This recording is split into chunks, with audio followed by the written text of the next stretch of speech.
تاني حاجة في أهم حاجة الأسلوب والحيل النفسية اللي بتعملها نفسك عليك ومداخل الشيطان، وهي إنه دي من الحيل النفسية اللي بتمارسها نفسك عليك علشان تقولك انت صح وانت جميل وخليك وانت زي الفل وما تتحركش وما تعملش اي حاجة خالص.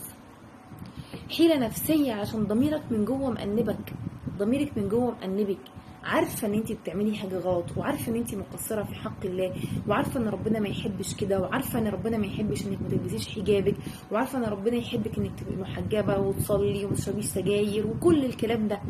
كل دي حيل نفسية فتمارسي عليكي نفسك علشان تسكن ضميرك، عشان تسكته. فيقول لك بقى مبررات ملهاش اي اصل في المنطق ولا في الدين ولا في الشرع، وتبدا زي ما قلت لكم في الفيديوهات بتاعت قصه فرعون مع سيدنا موسى، انه بقى قصه مبررات يعني.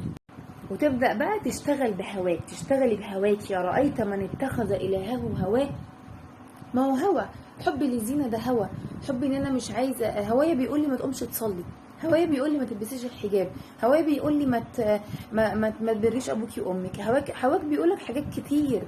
فهتبقى ماشي بهواك هتخسر. افرايت من اتخذ الهه هواه واضله الله على علم، وانت عارف وانت متاكد، لان في عندنا كمان نفس لوامه.